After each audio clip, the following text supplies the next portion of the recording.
Hi, it's Stephen again. NPS FAIL number 23 out of 30. Meta. A lot of the NPS data that's collected is at a very, very meta level.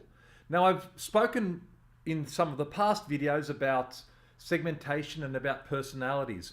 Well, meta is a similar kind of topic, but it's in how we collect the data. Usually it's collected in one big amorphous blog. What's so hard? Get some customers to give some feedback on what they thought of the place. So you send out some surveys. But what a lot of Net Promoter Score programs do is they don't get down to the granularity. They'll not look at individual store level results. They'll not look at who gave the service to the employee. Or for example, you might have someone who gives a Net Promoter Score response based on a visit to a shopping center because they're interviewed leaving the shopping center and someone's asked the question, hey, what did you think of your time in the shopping center? It happened to me yesterday at an airport. Someone approached me and said, hey, would you mind completing this survey? I said, yeah, sure. They asked questions about what time I arrived and 3 or 4 other questions. And at the end, they said, would you recommend us to your friends and family? And I thought, well, based on which part of my visit? I actually gave it a 7, but they don't know if it was because the bathroom was dirty or which bathroom was dirty, which restaurant I went to, where the floor was dirty. What constituted this bad score? They didn't actually even ask me for a comment, so they had absolutely no way of digging into it. So this issue of collecting data at a granular level it's a big issue because it's a cost thing.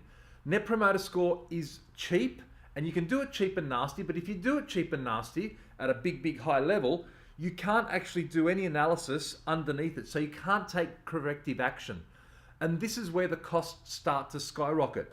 So what you want to do is look at, if your data is meta, then you have to do your analysis at meta. If your data is granular, then you can do granular analysis and corrective action.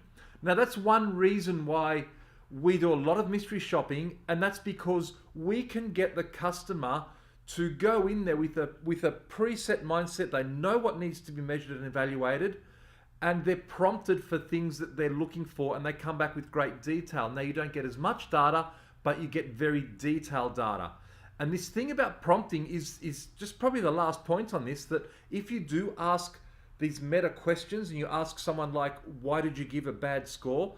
You might be asking the question 3 or 4 days after the person actually had the interaction, and they'll make things up. They won't remember.